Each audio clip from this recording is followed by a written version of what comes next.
Hey friends, if you hear a slight rumbling in the background, it's because they're doing some kind of construction in the area and like tearing up sidewalk. I hope we're getting faster internet. I don't know that that's what's happening, but we'll see. I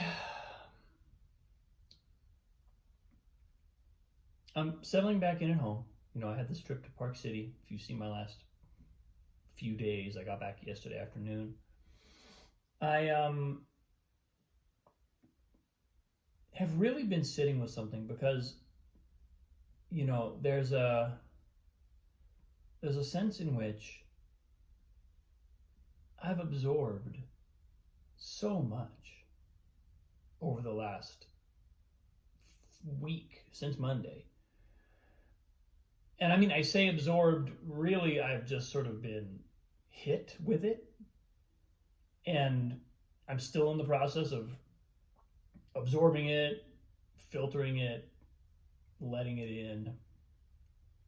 But I was struck by a couple of key moments over the past week. And then today I was reminded because there were some moments in this conference when I was listening to one inspirational speaker or the other. There were a number of people who just really kind of nailed it as far as contextualizing how important it is to come from a place of joy and to come from a place of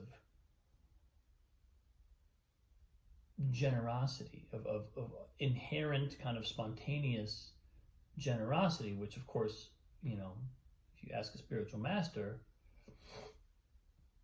they'll tell you, well, that's available in every moment.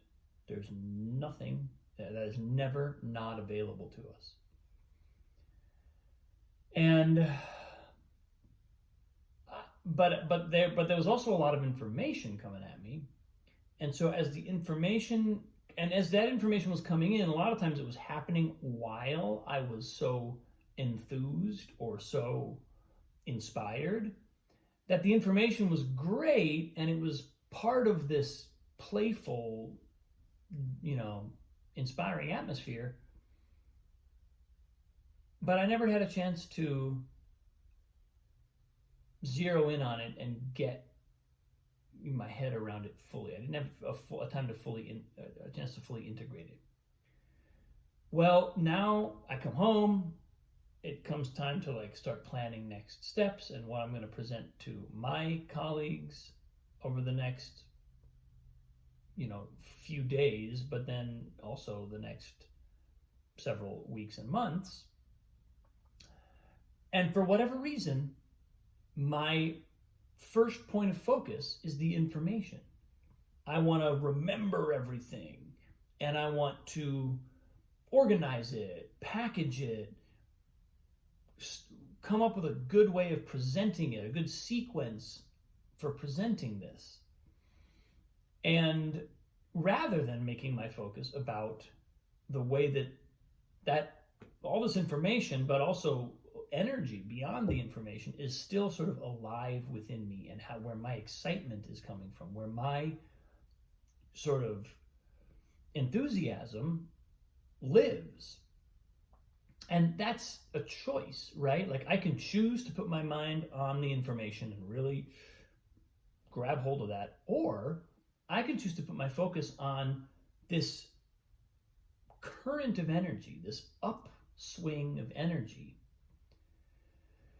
that will drag some of the information along with it. It'll incorporate some, but it'll also ignore some. It's not too concerned about what amount or what level of precision the information comes through with, because it knows that it's communicating something deeper than the information. It's communicating an energy, a perspective, a way of being in the world, a way of seeing the world.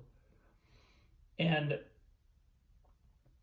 I'm saying all this to remind myself that that's the case, and that I can stay over here in that energetic current, and I don't need to. There's no like responsibility that I come back over to the information and make sure I get all of it and integrate all of it. Here I am integrating information. Let me write it down again. I've written it down twice. Let me write it down a third time and see if it starts to sink. It's kind of, it's funny, but it's like not actually. It's not untrue. And so I'm giving myself the reminder that yes, the information is important. Yes, there will be times when organizing it, presenting it is important.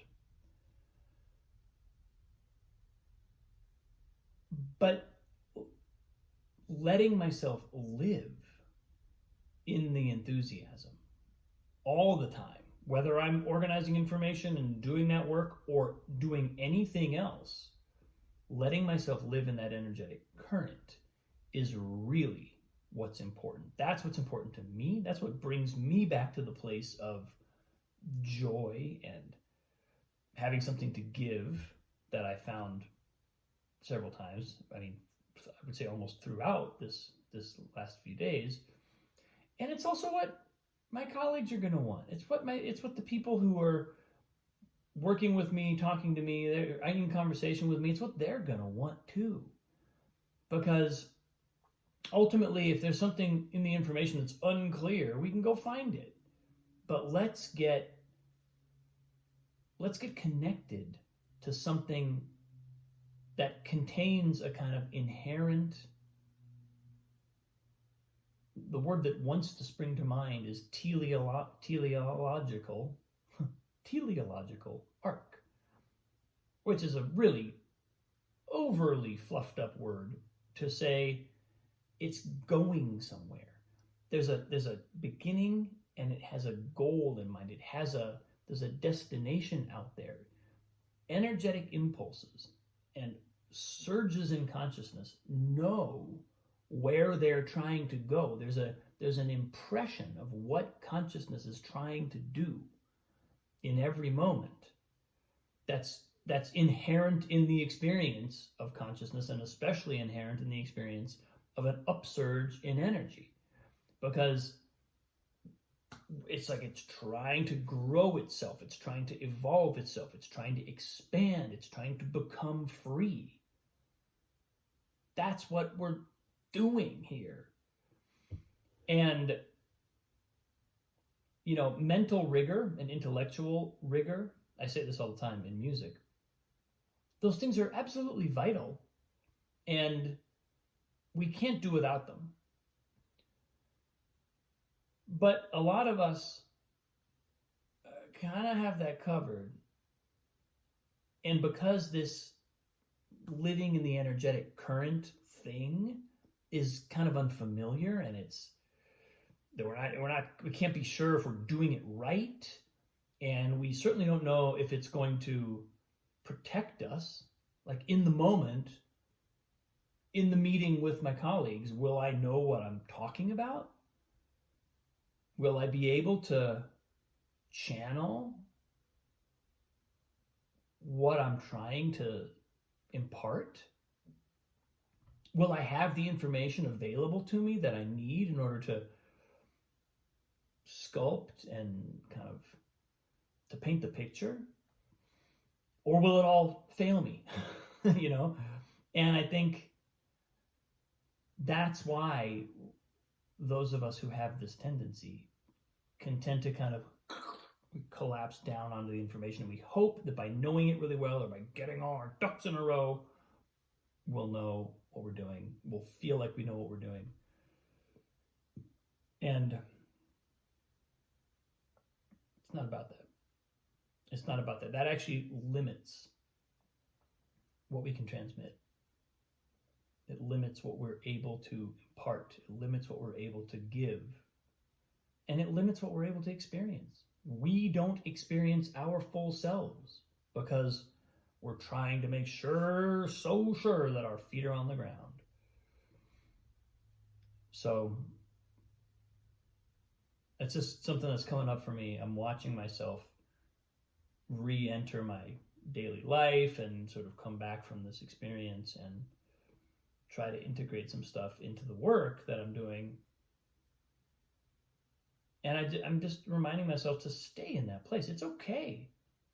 It's okay to not know exactly what I'm trying to communicate. If I've had a moment of inspiration, if sitting in the room listening to Stacey Abrams speak, I've had a moment of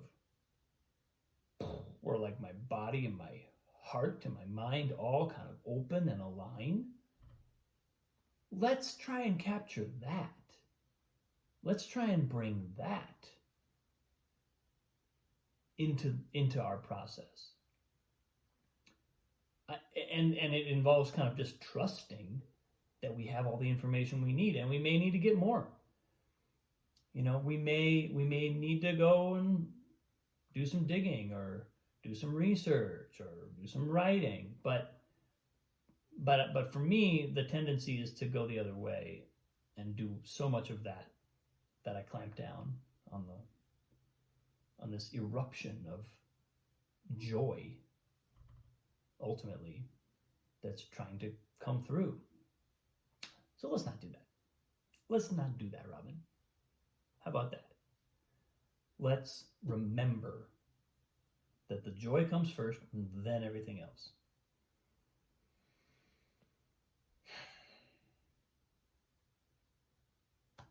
Thanks for watching. I appreciate you. Have a great day. I'll see you tomorrow.